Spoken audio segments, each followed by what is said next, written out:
Welcome to another episode of the Discovering the World podcast. I am your host, Bo Bartholomew, and with me is my co-host, Jasper. Today, we are going to be discussing our opinions on copyright laws, specifically when it comes to music.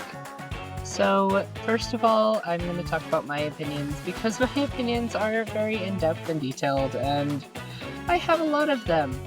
Now, my opinions are mostly based on the fact that I am an arranger, and I have to look at a lot of music, and I have to write stuff based on music. And that sometimes can cause some problems.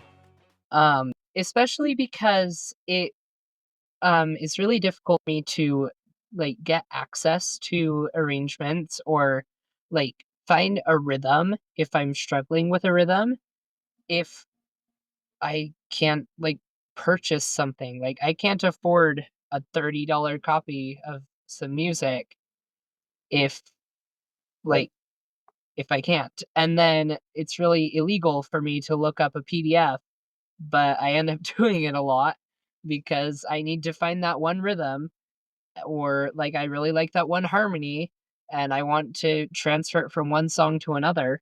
And then um there's this really crazy concept that I have that is also not that crazy, that there would be no such thing as no new music with the copyright laws that we have. Because with the current copyright laws, it is impossible to create arrangements.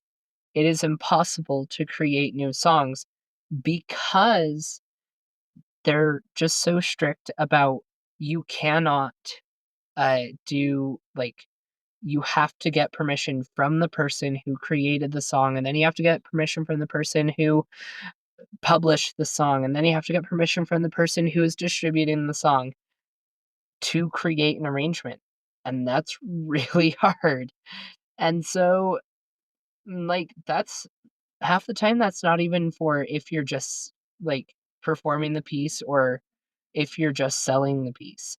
Like half the time I don't try to sell pieces that I write or arrange because I don't want to try to conflict with copyright laws, and there would be so many things at the bottom of my music that I just decide to keep it to myself and be like, well, I arranged it and that's it.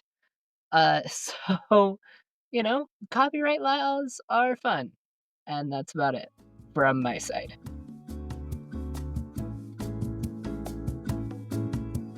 This episode is sponsored by the United States Copyright Committee. This committee is fantastic for its unique ability to...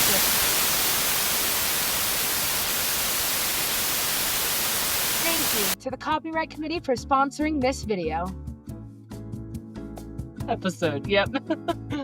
Well, welcome to the life update. We both have a lot to update. So, since I've thought on it a bit more, I'll go first. Yeah. And then I'll let Jasper go. So for me, right, when we actually were going to record this episode originally, I got my mission call for the Church of Jesus Christ of Latter-day Saints. I'm going on a mission. I've been called to serve in the Kansas City, Missouri mission, English speaking. I will be leaving August 5th. And so at that point, Jasper will take over the podcast. Yeah, and I'll do it as much as possible because both me and Bo have been accepted into the University of Utah, which is where we'll be going for college. I will be starting university in fall of this year, and Bo will start in 2 years after his mission. Yep. So, let's see. Also within that time, I went on a trip with my family to, we went down to San something. We went down to San Francisco. We went up to, where did I go? Goodness, I don't know. You went to Oregon. Portland, Oregon, Seattle, Washington. Then we went into Boise, Idaho. Also, fun fact, shout out to National Parks After Dark. I was listening to the episode on Atlas Obscura, and they were talking about the really big Paul Bunyan statue, and then we passed it, and it was really funny. And then they were also talking about people who fell into a really weird crater in Oregon, and then we legitimately flew 5 feet into the air after hitting a road buckling. But that's a fun story for another time. We'll tell that in one of our story time episodes. Exactly. And then I went to a Choose the U. We had our large choir festival or region festival today. That went really well. We'll get our scores soon. And then Madrigals went to Chamber Choir Festival, and we got straight ones. So we are going to state the day of prom. It's great. Yeah. It's fantastic. Yeah. Okay, what's your life update? I actually don't have much. I got accepted to the U. I'll be starting in the fall. I open Little Women in about 2 weeks. And then I graduate in 5 weeks. So does Bo. That's about it. Well, one more thing before we end this. Starting next week, we'll be starting a new series that will intersperse in between our music episodes. It will probably become a bit more frequent than our music episodes because we want to get more episodes done before I go on my senior trip. But the theme of that series is going to be just a fun facts tour around Disneyland. And that is because I'm going on my senior trip to Disneyland. And so we'll start probably next week because I'm not as busy next week. Or you're probably busy. Yeah, you're really busy next week. So it might be a solo episode. We'll see. But we'll start the first episode in the Esplanade and Downtown Disney. And then we'll continue through Main Street. And then we'll go through the hub and go through each of the lands in the order that I choose to go because, my Disney historian vibes are, pulling the weight here. And then we'll do California Adventure probably after I get back.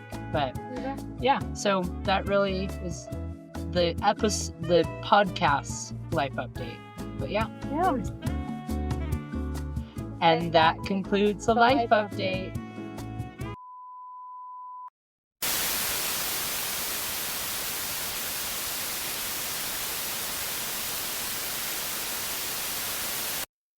All right, now I'm going to talk about my opinions on copyright law, and it's always been very interesting because I have dived into the photography world of copyright law, which is just I have the same opinions on both. I think both are ridiculous, and it copyright laws sound like they were created by somebody who has never dealt with that specific field. Like, whoever created music copyright laws clearly has never composed music or tried writing new music. And whoever, it applies to anything. They just don't work in the field, or that's what it seems like.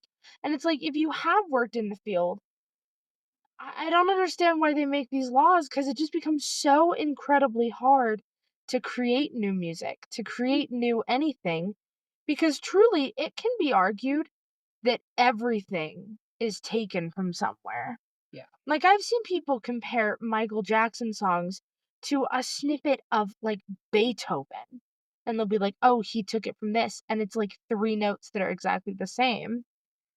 But, well, as I've told you many times, that there's a chord progression in Anything Can Happen from Mary Poppins that I have found in every single musical that I've gone to. Yeah. And it's crazy.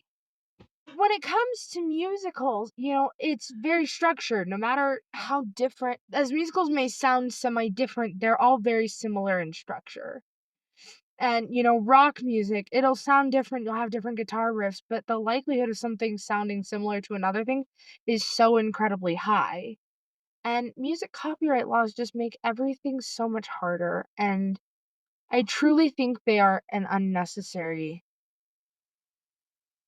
I don't want to say evil, Because in some cases it's needed, but I think they're too strict. One more thing that I had was, um, for like for our podcast specifically, like for our Spotify Wrapped episode, it was really hard for me to get it like posted on Spotify because it's a music platform. And so I had to go in there and be like, no, we are talking about like the music's influence in our lives. And so we are not using it as like, we aren't obstructing copyright law. Yeah, We're just, we're just using it. yeah, we're actually doing a review of it, is the part that is going behind the copyright law and saying, no, we aren't obstructing it. And so it's really difficult to actually use music in anything. Like I can't use music in like a short film unless I get the proper paperwork or get the rights for it. And so it's really difficult to even use music. Yeah. And like even for large choir to be able to use music, it's really hard to do that because even after you purchase the copies, sometimes you even have to purchase performance rights. And so you have to purchase the performance rights for region, and then if you go to state, you have to purchase more performance rights, and it's per how many people are in the audience and then how many people are in your choir. Yeah. And then like if you're getting adjudicated, it's an added fee. And so it's insane how It's much this world is like it's just like it's a money grab, really. Yeah. It really is. So our music shout out this week is the song Time with words and music by Jennifer Lucy Cook. This is just an incredible song. It's become very popular over, probably the last few years. But I've seen Like a huge music talk on Instagram. on Instagram and on TikTok. It's become a huge thing lately where people are posting videos of, them ranking their songs and ranking it. And it's an amazing piece. It's a very unique piece, which I feel like you don't get many of those now. Like, And you'll be hearing it in the background right now, but yeah, and you can just listen to it, and I recommend looking it up. It's just an incredible piece, and it's become one of my favorites. Yeah. It's normally done in SATB, which is soprano, alto, tenor, bass, but she's also gone in and rearranged it for just tenor, tenor, bass, and soprano, alto, alto. So it can be done by just male ensembles and just female ensembles, which is amazing. But it is just a wonderful song. So I think that'll conclude us for this week. So be sure to check us out on Instagram at Discovering the World Pod.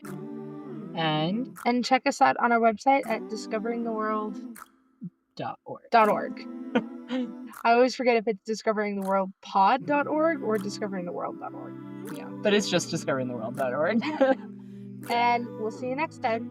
We can't wait to have you. Bye. Bye. No time you can when you're running out of. Save it. Take a little time, minute. Can you feel passing is an illusion?